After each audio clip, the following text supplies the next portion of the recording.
It's something I heard several years ago, but I was listening to a preacher preach, and he was telling about how that he'd been outside doing his yard work, and he'd been mowing the grass, and he had a 5-gallon bucket that he'd been using that was empty, sitting over by the driveway area. And when he got done, he went and he was cleaning up, and so he picked up that 5-gallon bucket, and there was a couple blades of grass down in it. So he wanted to clean it out before he put it up, so he put a little bit of water in it, swished it around, and tossed it. We've all probably done it at one time or another, and he said he noticed when he looked at it, the grass didn't come out, the water came out. That grass clung to the side of the bucket. So he put a little bit more water in there, and he swished it around, and he tossed it, and he looked, and the grass stuck to the side of the bucket. So he thought, I'll get rid of that grass. And so he set the bucket down, got his water hose out, put it in the bucket, let it fill completely up and overflowing, and when it overflowed, that grass just flowed right out with it. You know, sometimes we think that something in our life's bothering us, whether it's sin or whether it's something else that we're just having a hard time with, and we go pray. And we get down in the power of God will come by, and we'll feel the presence of God, and we'll get a good swishing. But when we get up, that's still there. I've heard people testify, and I pray, and I give it to God, but then it's right back. I'll pray, and I'll give it to God, and then it's right back. And it's like we battle with it, and battle with it, and battle with it.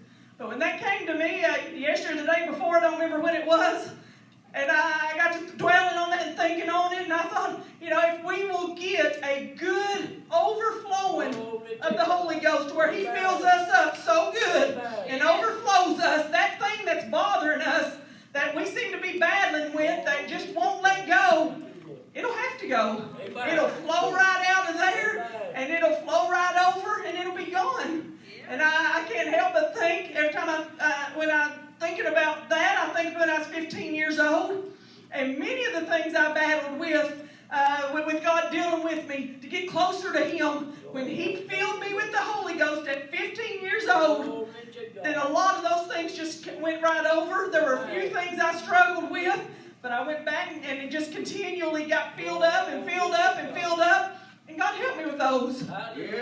But sometimes you may say, well, I've been filled with the Holy Ghost. And you have. But if you get out in sin again, or that leaks out or drains out of you, and you're battling sin, and some are right now, battling something in your life that you've tried to get rid of and tried to get rid of, and every time you look around, there it is again. Get filled up so good, just like you know to. Get filled up, overflowing again, and you'll find out that'll let go, and it'll wash right out of there, be gone. And I felt that to say, and I thought, well, Lord, if it needs to be, then let Brother Sparks open up the door and let me say that, because I don't ever want to get in the way. I don't ever want to say something that'd be out of place or the wrong time or anything. But somebody here tonight, you're battling. You are. And you've tried to toss it out. And you've tried to stand up and say, I've got this. And then turn around and it's got you, and you don't have it. But if you get filled up completely, overflowing to where it flows right out of you, it'll be gone. It'll be gone.